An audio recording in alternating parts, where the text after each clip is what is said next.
నమస్తే. ఆస్ట్రో మార్గం ఛానల్కి స్వాగతం. నా పేరు Vijayalakshmi, Vedic and KP astrologer. ఈ వీడియోలో 2026 సంవత్సరం జూన్ మాసంలో 12 రాశుల వారికి కూడా గోచార అంచనాలు జూన్ మాసంలో మేషం నుండి మీనం వరకు తెలుసుకుందాము. ముందుగా ఈ వీడియోలో మేషరాశి వారి గురించి, వారి ఫలితాలు ఆర్థికంగా, ఆరోగ్యపరంగా, కెరీర్ పరంగా, విద్య, విదేశీ ప్రయాణాలు, కోర్టు కేసులు, ఆస్తులు, అప్పులు, సంబంధాలు మరియు పరిహారాలు అన్నీ కూడా మేషరాశి వారికి క్లుప్తంగా తెలుసుకుందాము. ఈ జూన్ మాస గోచార అంచనాలు. అయితే మేషరాశిలో 3 నక్షత్ర పాదాలు ఉంటాయి. అశ్విని నక్షత్రం 4 పాదాలు, భరణి 4 పాదాలు, కృత్తిక 1వ పాదం. వీరందరికీ కూడా ఈ మేషరాశి వారి ఫలితాలు వర్తిస్తాయి అనేది చెప్పడం జరుగుతుంది. అయితే ఇతర గ్రహాలు ఖగోళంలో ఎట్ ప్రజెంట్ కుజుడు సొంత రాశిలోనే మేషరాశిలో సంచారం 20 వరకు సంచరించి 21 నుండి వృషభ రాశిలో ప్రవేశించి సంచరిస్తాడు.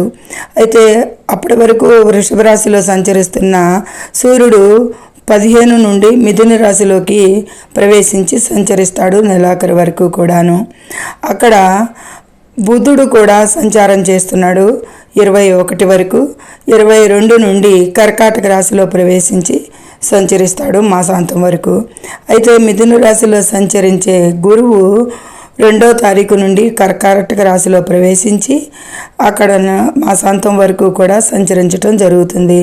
గురు ప్రభావాల వల్ల కొద్దిపాటు మార్పులు జీవితంలో ఉంటాయి అనేది సూచించవచ్చు. అయితే శుక్రుడు కూడా మిథున రాశిలో 8వ తేదీ వరకు సంచరించి 9వ తేదీ నుండి కర్కాటక రాశిలో ప్రవేశించి సంచరిస్తాడు. ఈ మేజర్గా గురు, శుక్ర, బుధ, రవి, కుజ వీరందరికీ కూడా రాశి మార్పులు జరుగుతాయి.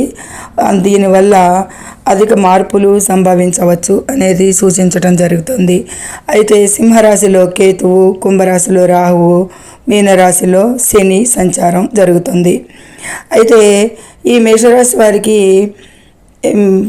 వ్యయస్థానంలో శని అంత అనుకూలం కాదు అని చెప్పచ్చు. రాశిలోనే కుజ సంచారం కూడా అంత అనుకూలం కాదు. ద్వితీయంలో కూడా అంత అనుకూలం కాదు కుజుడు. ద్వితీయంలో సూర్యుడు అనుకూలం కాదు. తృతీయంలో మేషరాశి వారికి సూర్యుడు 15 నుండి అనుకూలిస్తాడు అనేది చెప్పవచ్చు. అయితే తృతీయంలో శుక్రుడు 8 వరకు అనుకూలం. అలాగే చతుర్థంలో కూడా శుక్రుడు అనుకూలం అనేది సూచిస్తుంది. అలాగే బుధుడు 21 వరకు మిథున రాశిలో అంత అనుకూలం లేదు. 22 నుంచి కర్కాటక రాశిలో మాసాంతం వరకు అనుకూలిస్తాడు. అలాగే 4లో గురువు సంచారం అంత అనుకూలం లేదు. గురు దృష్టులు మాత్రం కొంత అనుకూలిస్తాయి అనేది చెప్పచ్చు. ఈ విధంగా 5లో కేతువు అనుకూలం కాదు. అలాగే 11లో రాహు అనుకూలిస్తున్నాడు. 12లో శని అనుకూలం కాదు అనేది మేజర్గా చూస్తే గ్రహాల అనుకూలతలు, శుభాశుభ ఫలితాలు మిశ్రమంగా గోచరిస్తున్నాయి వీరికి అనేది సూచించడం జరుగుతుంది. అయితే మేషరాశి వారికి ఆర్థికంగా చూస్తే కనుక ఈ మాసంలో ఆదాయం బాగుంటుంది అని చెప్పచ్చు. ఎందుకంటే ద్వితీయంలో రాశ్యాధిపతి సంచరిస్తున్నాడు. పెట్టుబడులు, ఊహించని ఖర్చులు రావచ్చు. షేర్ మార్కెట్ పెట్టుబడులకు అనుకూలం కాదు ఆర్థికంగా చూస్తే అనేది చెప్పవచ్చు. 5లో కేతువు సంచారం అంత అనుకూలం లేదు కాబట్టి షేర్ మార్కెట్ పెట్టుబడులకు అనుకూలం కాదు. ఇక కెరీర్లో ఒత్తిడి పెరిగినప్పటికీ గుర్తింపు లభిస్తుంది. వ్యాపార భాగస్వాములతో విభేదాలు వచ్చే ఛాన్స్ ఉంది. శని వ్యాపార భాగస్వాములు అంటే శుక్రుడు వీరికి 3లో సంచారం, 4లో కూడా సంచరించడం జరుగుతుంది. శుక్ర సంచారం లాభదాయకంగానే ఉన్న వ్యాపార భాగస్వాములతో అంటే 12లో శని సంచారం వల్ల శని 3వ దృష్టితో వృషభ రాశిని చూస్తూ ఉంటాడు కాబట్టి అక్కడ అంత అనుకూలం కాదు అనేది సూచిస్తుంది. ఆరోగ్యపరంగా చూస్తే వాహనాలు నడిపేటప్పుడు జాగ్రత్త అవసరం. స్వల్ప ప్రమాద సూచనలు, యాక్సిడెంట్ ఇండికేషన్స్ అయితే ఈ మేషరాశి వారికి ఈ మాసంలో కనిపిస్తున్నాయి. జాగ్రత్త పడాలి. ఇక విద్యార్థులకైతే గనక ఏకాగ్రత లోపిస్తుంది. విదేశీ ఉన్నత విద్య ప్రయత్నాలు మధ్యస్థంగా సాగుతాయి అనేది సూచిస్తుంది. ఇక కోర్టు కేసుల వ్యవహారాల్లో అనుకూలత ఉంటుంది. పాత అప్పులైతే తీరుస్తారు. కొత్త ఆస్తుల కొనుగోలుకి సమయం బాగుంది అనేది కూడా సూచిస్తుంది. కొత్త ఆస్తులు కొనుగోలుకి ఈ మాసం అనుకూలంగా ఉంది. ఇక సిబ్లింగ్స్తో, తోబుట్టువులతో చిన్నపాటి మనస్పర్ధలు రావచ్చు. శత్రువులపై పై చేయి సాధిస్తారు.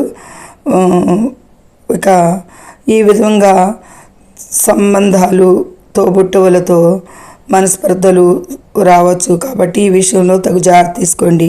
శత్రువులపైన అయితే కనుక పై చేయి సాధిస్తారు అనేది చెప్పచ్చు.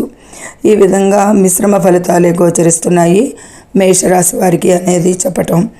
ఈ పరిహారంగా ఇంకా మంచి ఫలితాలకి మంగళవారం రోజున సుబ్రహ్మణ్యేశ్వర స్వామి ఆరాధన చేయడం, అభిషేకం చేయడం శ్రేయస్కరం అనేది సూచించడం జరుగుతుంది. ఇది మేషరాశి వారికి క్లుప్తంగా ఈ మాసంలో గ్రహాల సంచారాల వివరాలు చెప్పుకున్నాము. ఏ ఏ నక్షత్రాల వారికి ఈ ఫలితాలు వర్తిస్తాయి చెప్పుకున్నాము. పరిహారాలు చెప్పుకున్నాము. ఇక అన్ని రంగాలకి సంబంధించి క్లుప్తంగా చెప్పటం జరిగింది. సర్వే జనో సుఖినో భవంతు. Please subscribe my channel, share and like it. Thank you very much.